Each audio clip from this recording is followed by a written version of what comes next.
Hello out there. Welcome to our podcast today. This is Coach Eric Johnson, the brand. This is Coach Aaron Thigpen, the source. EJ, I think we've got a timely subject. It usually happens this time of year. I get the phone calls, I get the questions, and I'm sure you do too. Mm-hmm. And it's probably a long title, so I have to figure out how to say it when we post it. But how to reconcile your high school program and the private instructors in your athlete's life. So in other words, how do you get some kind of synergy going between your off-season high school program and the outside instructors that your athlete's working with? Right. For me, this is always an issue. It's kind of a year-round issue, but really kind of always starts this time of year where I have athletes who are, going back to school, and, some programs have off-season programs that are very intense and very demanding, and others a little more lackadaisical. And for those who are involved in those programs that are very intense and want to monopolize a lot more of their time, it's hard for them to make the adjustments, make the arrangements with their outside instructors, i.e., people like me and you, and they pop in the middle. And there's no easy answer other than, every athlete's situation is different because, each program is different. Some programs have no problem with your attendance. Others do. I always try and at least empower the parents out front to say, when you're on off season, the schools have no demands on you. Right. Okay. Now, easy for me to say, I'm not playing for them. But there's no rule or code that I've come across that those practices are mandatory. Now, of course, politically, do you pay the price? And that's where the quandary is. Because you can, the reality of it is there can be reprisals for not participating fully in the school's activities. So, what to do? And that's where planning comes into play. For those of you whose programs are very demanding, you've got to find additional time to fit people like me and EJN, or other programs like Rob Bruno's and NorCal, or any of the other programs. Right. But you also have to make sure you're getting what you need from a development standpoint, because having a good attendance record with the high school program doesn't mean you're getting better. Right. And I tell the athletes all the time, a program is written for 40 athletes. It's not written. And it may be a good program, but is it the program for you? So these are the questions you have to ask. It's not just, okay, well, we're lifting and we're running. Okay. But how is that lifting and running directed towards you as an athlete and going to benefit you? Right. And is it going to allow you to acquire the athletic skill set you need to be better? So that's kind of my opening salvo on the subject. I'll let you get in here. Well, I'm going to tell you, it's something it's come up for us all every start of the fall with everything that we do. And I mean, basically it's year round now, unless the high school is playing, then we just don't see those athletes because they're playing their competition. It's pretty obvious. But during the off season, there always something going on where it's a conflict. Like, I've got to go do this, or it hurts them. The bottom line is this, Aaron. We're here to help athletes develop and get to the next level. That's our number one objective. And at least if I was a high school coach and I knew of people who believed in the same thing that I did, where we're trying to help these young people get where they need to be, and we know their programming outside of my programming is excellent, I would always have assistance. That's only going to help that player's understanding of their body, their IQ, what they can do, what they can't do. And I think it can work.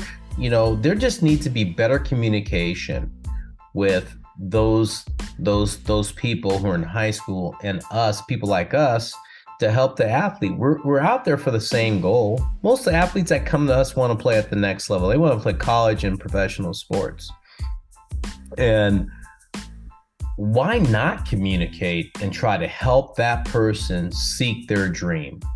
Why not? But I understand when people are closed-minded about it and say, no, you can't do that. They have to be here. We want them there too, but there's a way to help an athlete to get where they want to be. It's a lot stressful. I think it's more stressful for the athlete. The athlete's torn between two entities. That's no good. You and I realize that, and we get to the point where we just back off and just say, hey, go do that, because we don't need you to be stressed out when we're training you. And it seems like when they come and train with us and they're trying to do their high school thing, they're stressed out and not really engaged in the process that you and I are trying to teach. And they have split concentration levels. That's just not there when they train. That's why we say, hey, go do that. When you're kind of like done with that, please come back to us so we can kind of fix some things, because we're going to have to fix some things. And unfortunately, that athlete, we don't need our athletes to have, their concentration level different when they see us. They need to be fully engaged, Aaron, when they see us, when they visit us all the time in the shop. They need to be fully engaged in the process that we're teaching them. And if they're not, then we don't get the gains that we want. Simple, No, you're correct. I mean, I try and, split the baby in the sense that I'll always say, okay, well, tell me what you're doing. Mm-hmm. And then, I try and, see where I can be inserted into that so that, there's some complementary things going on. And sometimes there is, I can create that synergy, I can make both things work. Other times, the reality is you've got to pick one or the other, because I may not be in agreement with what a program is doing and what an athlete needs, and it's going to be contrary to the work that I'm trying to get done with the athlete. Mm-hmm. And so I might just say, hey, look, you know what, you have a hard decision to make. Right. My feeling is this: a coach should never be mad at you for trying to get better. That will tell you a lot about a coach. Yeah, wow. And we've got feelings, we've got egos, right? Like everyone else, I understand it, but I don't see how someone either doing it your way or no way is going to, especially when you're in control of a team. Easy for me to say that because I don't have a team. Yeah, right. I get that. Right. It's my way or no way. Right. But when you're talking about penalizing an athlete for working, we don't see you all the time. We don't know where you are. We don't know what you're doing. And that's BS, because the kids who are usually coming to us are good kids. They're dedicated kids. They're engaged kids. And when a coach tries to use that kind of, Jedi mind trick on you. I think that's complete BS, because they know the workers. They know the kids who are workers. And they know those kids aren't sitting at home playing PlayStation and Xbox and all the rest of that.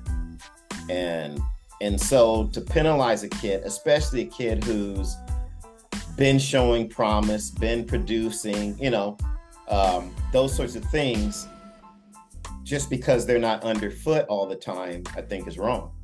Now, I do understand that coaches like to have those athletes in the mix, because those are the kids who are the leaders. A lot of times, those are kids who bring something other than just their work to the, to the positivity of the team, So yeah, you want those athletes engaged.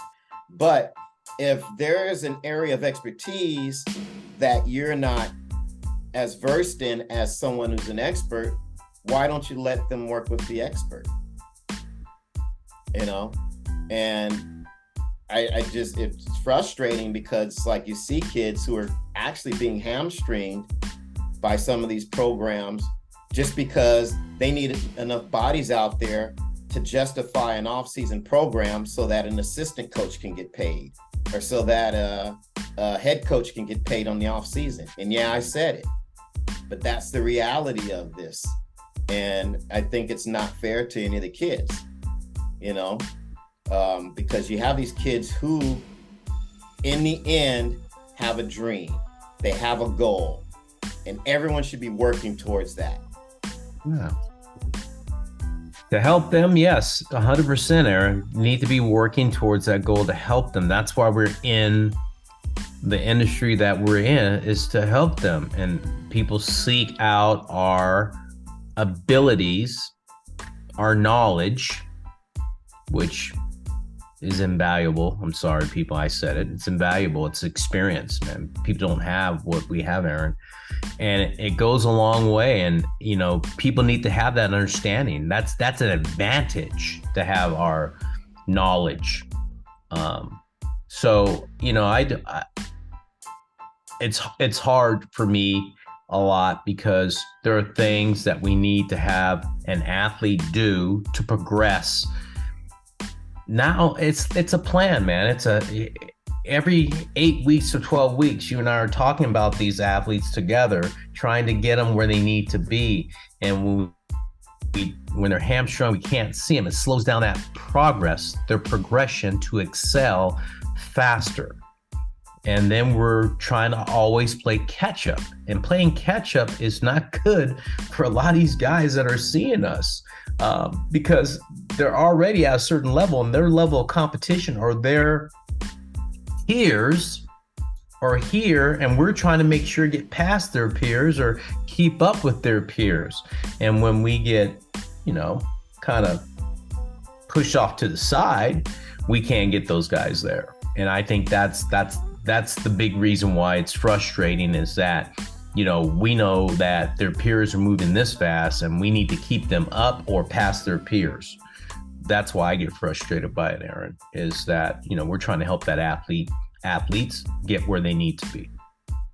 Well, to also be even-handed here, athletes and parents need to understand these gentlemen are trying to field teams. They're trying to field successful teams. They're trying to field teams where, they have, the kids have some camaraderie and they have a good high school experience. Mm-hmm. So I think you have to also keep that in mind, and you have to respect that. And I don't think you should be, disrespecting a coach and saying, well, hey, you guys aren't this, you guys aren't that, so that's why I'm going over here. No, I don't think you need to do that. There's this respectful way of saying, hey, maybe this is an individual that I've been working with. I've been having some good games. We like their philosophy in hitting or pitching or training. How can we make this work? Right. And maybe there's some room for negotiation, where the coach says, hey, you know what? I understand that. How about, instead of being here 5 days a week, we see you 3 days a week. Yeah. Again, you do have some sort of want to show some commitment to the team, and that you're part of that team. You want to be a part of that team's total experience, as well as not just, on game day, but you've also to understand, you have to look at it through a coach's lens as well. And I think you should respect the coach and do that and figure out, hey, what's the way we do this? And after you have that conversation, you'll find out where you stand with the coach. You really will. That'll tell you all that you need to know how that coach feels about you and about the program. And then you may have to make some hard decisions. And so you can't be afraid that, hey, I may have to do an either or, and you've got to live with the consequences. Yeah. The other thing I always say is when you're evaluating any program, whether it's on our side or on the high school side, sum it up in one word. For my time, what is going to be my productivity? Right. Okay. So if I'm spending 3 hours here at the high school program and 3 hours here with the private side of my training, what's more productive? Right. That's the question you have to ask yourself. And that should tell you where you need to skew your energy and your time and your focus. Wow. That's just the truth right there. I agree with you, Aaron. I think that productivity and time management is crucial for a athlete, especially a high school athlete, because they have homework and they have other things going on in their lives, that is really important. So I agree with you 100% there. And, again, Aaron, we're not blasting coaches. We're just trying to find a way to work together and to help the athlete, and then I think the athletes and parents need to understand, there's a way to go about talking to your high school coach too, and not coming across as, like, hey, it's my way, whatever, but trying to work an agreement out to help both parties basically to get the player where they need to be. Simple as that. Yeah. Enough said on my end. Yep. And I've said enough on my end too, Aaron. Aaron, what's cooking, man? We got the fall. We're kicking off the fall, man. We got a lot of programs out there. I know you and we've got our hitting class, our fielding classes. We've got podcasts. We've got a lot of stuff going on. You've got the pitching program coming up to get the pitchers ready. You got speed and agility classes. You got a lot going on, man, this fall. So, I want people to hit us up, man. Just we're out there. So, just to make sure they're aware of all that stuff. Did I miss anything, Aaron, out there? Just trying to get the message out there. All of our classes are listed on gamespeed.net. If you follow our Facebook pages as well, you'll see them there at GameSpeed or at Hardball Athletics or at EJ Sports. So, yeah, peruse through. Yes. If there's something you like, see if it fits along with your high school schedule. If you're middle school, then it's not a problem. You're all right. You're all right in our book, guys. And again, keep your eye on the North Star. Everything that you do should take you one step closer to that. Anything else is a waste of your time. And time is a ticket. It sure is. Right on. So again, this is Coach EJ. Thanks for listening to our podcast today. This is The Brand. This is Coach Aaron, The Source. We'll see you.